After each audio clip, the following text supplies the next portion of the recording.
চালাইতে পারি না।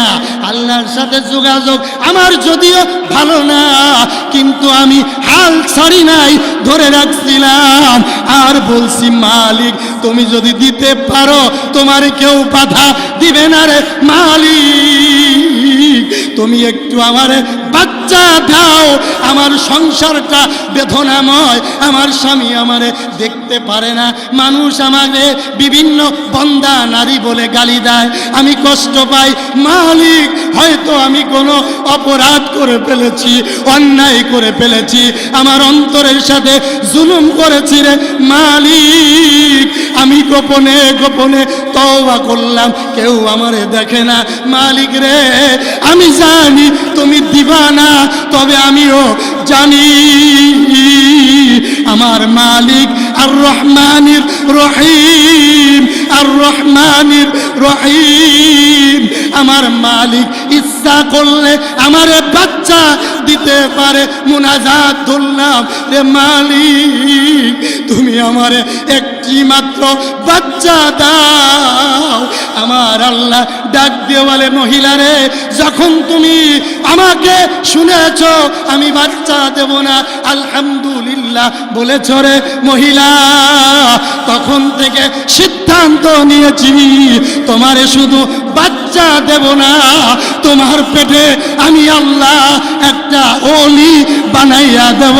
জোরে কোন আল্লাহু আকবার।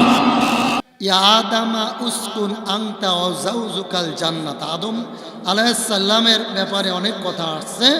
আমাদের আদি পিতা, ওনাকে শয়তানে ধোঁকা দিছিলেন, ঠিক কিনা? শয়তানে ধোঁকা দেয় কিছু কারণে, কমপক্ষে 3টি কারণ বেশি বেশি আসছে হাদিস শরীফে। শয়তানে ধোঁকা দেয় যখন মুমিন ইবাদত থেকে গাফিল হয়ে যায়, ঠিক কিনা? মানুষের ভিতরে অহংকার আসে, মানুষ যখন পাপী মানুষের সাথে চলাফেরা করে তখন মানুষকে শয়তানে গ্রাস করে। এখন আপনারা যেভাবে এই মাহফিলে বসছেন, আপনাদের কাছে জানতে চাই, এইভাবে তো কেউ ইরি খাতেও বসে না, বসেনি? ইরি খাত বোঝেননি? ধান খাত। আমার বাড়ি যশোর। এখন আপনারা যদি আমাকে মহব্বত করেন, শয়তানকে তাড়াইতে চান, তাহলে 1 মিনিটের আমল হলো, ভাই মাহফিল দিয়ে লাভ কি যদি আমল না করেন? আমরা হুজুররা বর্তমানে আমলের রস করি না।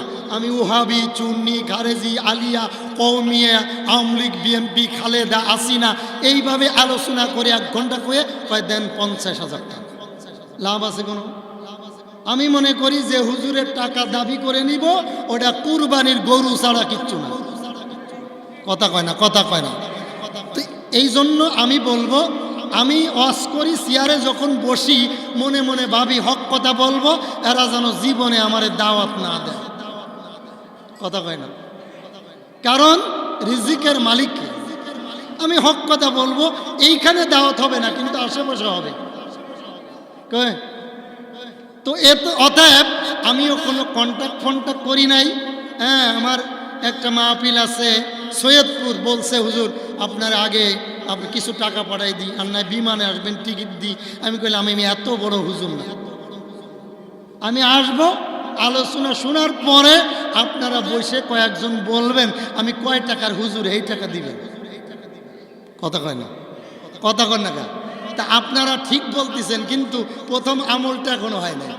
সবাই আসেন আমার কাছে, আসেন 1 মিনিটে সবাই আসেন।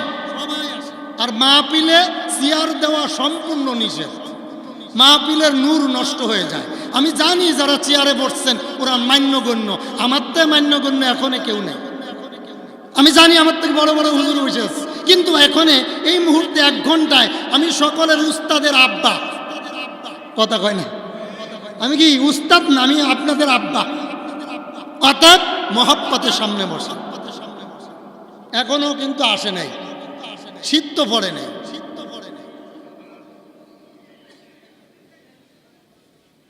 কি আপনাদের